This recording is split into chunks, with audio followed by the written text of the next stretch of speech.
Hello chess friends and welcome to Jozarov chess channel and welcome to another beautiful game from one of the most popular websites when it comes to AI chess. Welcome to a beautiful game from the computer chess rating list between the most powerful chess engine in the world, Stockfish 17 against another top engine, Reckless. So this game is again really an incredible one with great ideas of the Queen's Gambit, also great ideas of the Chigorin defense. The Chigorin defense can be sometimes unpleasant response when you play the first move d4. I had my issues against the Chigorin defense, but in this game I think Stockfish will show us really again a nice and effective way how to beat this very sharp opening from the beginning. So let's see now what happened with white. The fish opened with the move d4. Reckless response was d5 c4, the Queen's Gambit, and now comes the Chigorin defense with the move knight to c3. The idea about the Chigorin defense is of course to search for a clarification in the center of the board, and then the main goal is to open the center with the move e5. Then many pawns would be traded off in the center of the board. Black could maybe even trade off many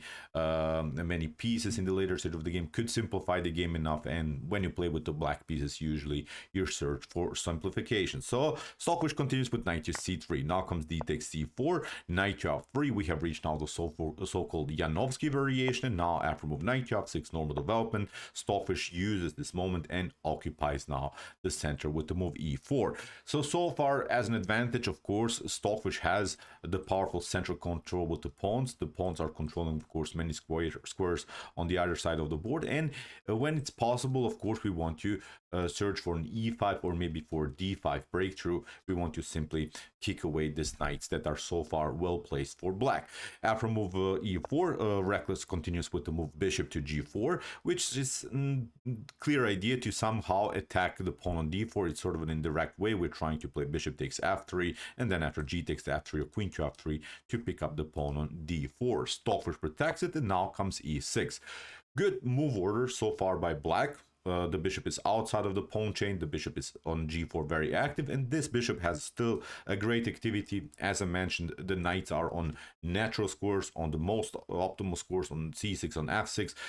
Okay, you don't have the central control with your pawns, but later, as I said, the e5 goal could be something that could happen here for black, where black is searching somehow for simplification. Now comes bishop takes c4. Now comes the similar plan like with bishop to g4 again.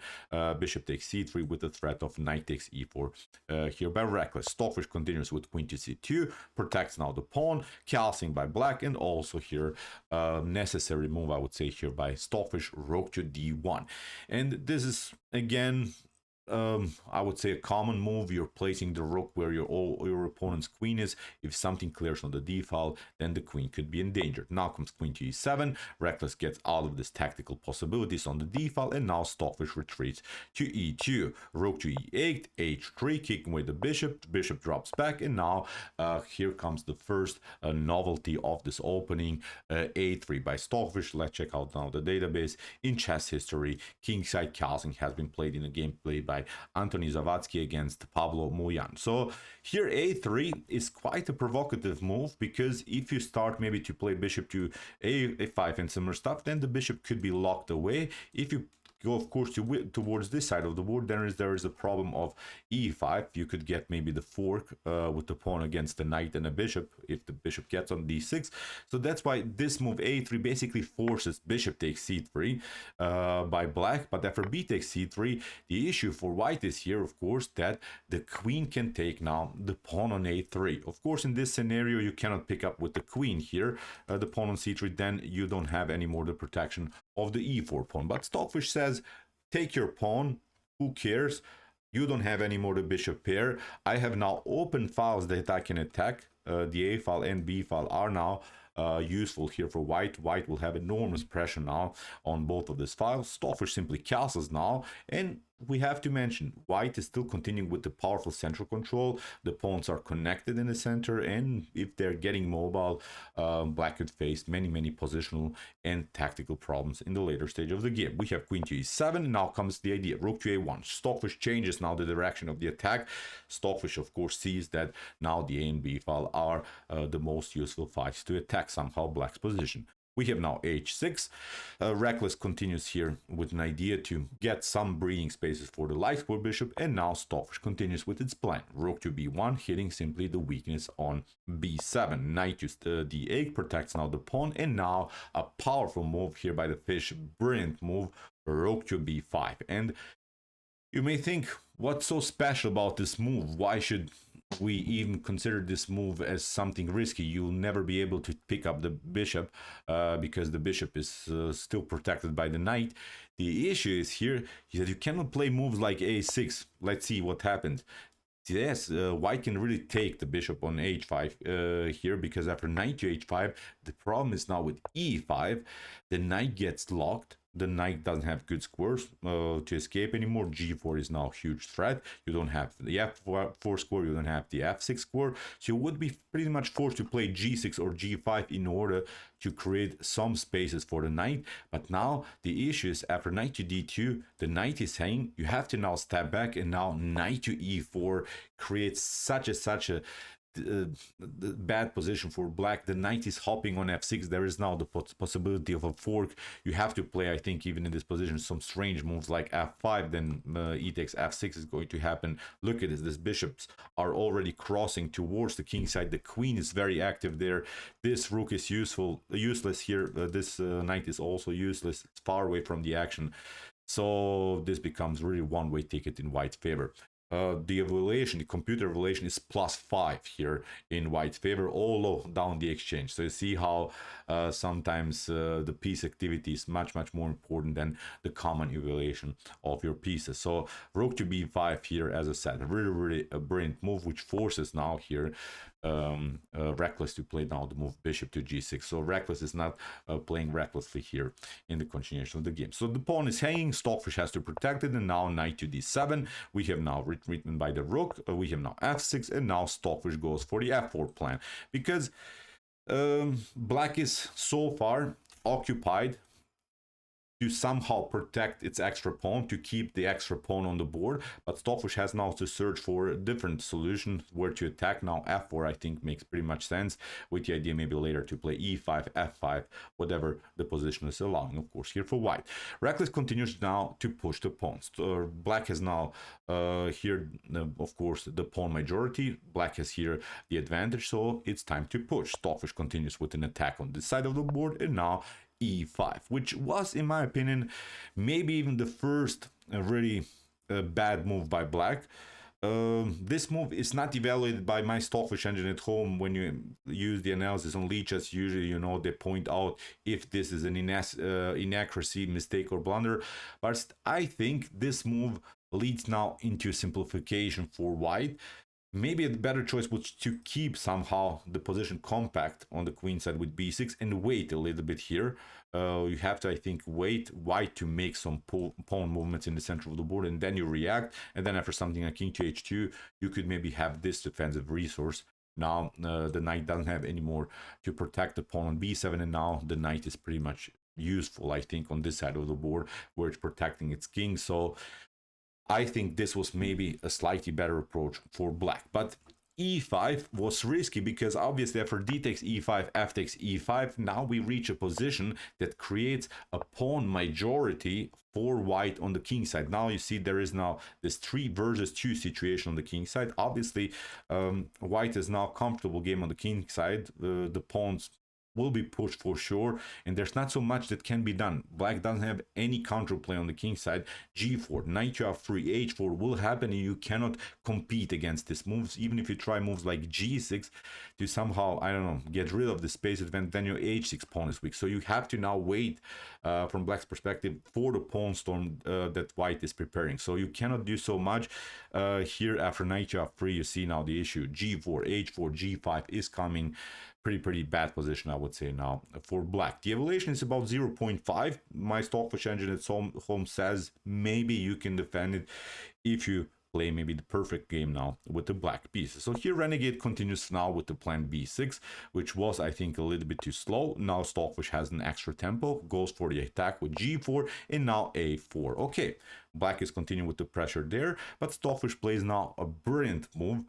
queen to c2. Pardon me, queen to c2 queen to b1 from the c2 square. The idea about this move is to clear the second rank for the rook in order to support further this attacking chances on the g file. And the rook is much better than there to have than the queen. The queen is still a flexible piece. It can be maneuvered here, maybe maneuvered to the h4 square. Maybe you have better chances there. But now when the rook is coming on g2, this is a pretty messy position here for black. So here Reckless continued with a3, but who cares? Stockfish creates a counterattack. Again, a new attack. This pawn is very far advanced, but now Stockfish plays a calm queen to e1. The pawn is blocked out so far, and now h4 g5 is coming for sure. We have now queen to d6, an attack against the bishop. Stockfish plays bishop to b5, c6, bishop to e2, and now rook to a4, going for the pawn on e4. And okay, this move is an attack against the pawn, but the issue again a little bit for black is here, even if you manage to grab this pawn somehow, then this pawn is left behind. So black is simply relying, I think, too much a little bit here on this pass pawn on the a file. Even if we lose this one, still I think black cannot meet this h4 g5 potential attack in a good way. Stockfish says, who cares? You have an attack. I'll at least stop your attack with another brilliant move, c4, which makes a little bit, again, black's life a little bit harder, because if you try here bishop to c4, then g5 is coming immediately, and you have to take now after queen to e2. How are you going to defend this? You're maybe passing through. Then look at this. We can finally pick up this one. You can go for the e4 pawn. Who cares? But now look at this. Rook to d2, attack against the queen. Now we have even f6. You cannot take, of course, because then the g file is cleared, and this is a messed up position for black. I don't want to show you now the whole line, but I think we can agree now the position is so bad, the position is collapsing. The queen is simply too overloaded to the defense also of the knight on d7. Not a good position for black. So that's why Reckless had to search for a different solution. Reckless tried the move b5, but Stockfish continues with g5 anyway. We have now, after h takes g5, knight to g5, the move bishop to c4. Reckless hope that after bishop to c4 to get here an extra pass pawn on the c file and still keep the pawn on a2, but Stockfish simply continued with rook to d2. Again, the queen is somehow stuck to the defense of both of these knights. The Reckless search for a different opportunity. Now you cannot take, of course, here the knight on d7 because of this tactic, and the promotion will happen. But of course, Stockfish is not falling for that. After queen to b4, Stockfish plays now calm queen to d1, and Stockfish noticed, of course, that both of these knights are lined up on the d file, and now a piece will be lost for sure. So here Reckless tried knight to f6. Stockfish takes. Reckless continues now to cover the 8th rank. Stockfish goes now for the a2 pawn again, and now rook to a3. Stockfish protects it now. Queen to b3. You don't want to take, of course, here, because then black would have two connected pass pawns. With the support of this rook, this would be then again a bad game for white. So that's why after queen to b3, Stockfish continues with the calm queen to e1, protects now still the bishop on e3. Rook to d8, and now beautiful move. This is the perfect place for the knight. Knight on e6, with the idea then later maybe with the heavier artillery to attack the g7 pawn. We have now rook to b8, bishop to c1, an attack against the rook. Reckless goes for the trades of pieces, but now calm king to h2. Rook to b3, Stockfish goes now with the knight to g5, the only good move here that protects now the pawn on h3. Every other move is really not good for white. White doesn't have time to go for this one, because then the h3 pawn is saying knight to g5, knight to h7, knight takes h7, king to h7, and you see now Reckless found at least some kind of an opportunity to go for the h3 pawn, and here black is still hoping to do something with his pawns on the queen side. This is still an advanced pawn, but it's simply not enough, I would say. If black would have maybe somehow connected pawns here on the b and c file, if these pawns wouldn't be doubled, then maybe black could have some chances, but not in this case. Stockfish says, who cares, I'll just take out this one. You have time, of course, to take the pawn on h3, but Stockfish can simply escape. Stockfish goes for the simplification. We have now bishop, rook takes d2, bishop to d2, and now rook to d3, of course, Black has to keep now the rook on the board in order to keep somehow the chances in the game. Stockfish continues now with king to h2, c3. The pawn is marching, bishop to c1. Now you see the problems of double pawns. You can just push them on the same file, but they're not connected. As I said, if this pawn would be on the b file, then it's a completely different story. But now this bishop is holding, and we basically trying to include somehow the king into the attack. We have now rook to c2. Here Reckless goes for the e4 pawn. Stockfish takes, Reckless takes, and now Stockfish takes out now this one. And the issue now for Black is that you cannot go to f4 to attack this pawn. Black would love, of course, to play that, but then to pick up the pawn on f5, then it would be probably a drawish position, but now of course it's not possible. Stockfish goes with a beautiful move, king to g2, takes away the f1 square. The f1 square is very important because again Black could then attack the pawn on f5. Rook to d1. Stockfish is threatening now to move f6. That's why king to g8, king to h3, and now Stockfish is marching again with the king and the bishop. And again, important move here by Stockfish, bishop to g5, which is not allowing rook to f6. If Stockfish loses the f5 pawn in any of these lines, it's then a completely drawish position. So Stockfish has to be careful. We have now rook to d4, a rook to e7, rook to e4. Stockfish goes again with the king closer to the action, and now we have this one, king to f3, kicks away the rook. Now the rook goes here, e4 by Reckless. Stockfish continues now with king to g4. Good move because Stockfish is trying now to get this square. Stockfish is trying to get the king on g6, and in some lines, if it's possible, to deliver even checkmate with the support of the bishop, with the support of the pawn. This is a very risky position now for Black. Rook to a1. We have now king to h5, and after rook to d1. In this particular position, Reckless resigns. So what's the issue? Why did Black now resign? The problem is White has this resource, rook to e7, and now many things can be played. For instance, if you try with rook to g1 with the obvious threat to play rook takes g5 and then maybe to take the rook, White is going to just go there, again a new check, and now you just grab the pawn on e4 with an extra piece. It is completely winning here for White. Even if you go with rook to e1 to protect the pawn, if you want to keep the pawn on the board, the issue is now king to g6 is going to happen, and there's nothing that can be done. There is the problem of a checkmate again. Here on d8, this bishop is covering everything here. You cannot escape with your king to e8 because still it's a checkmate.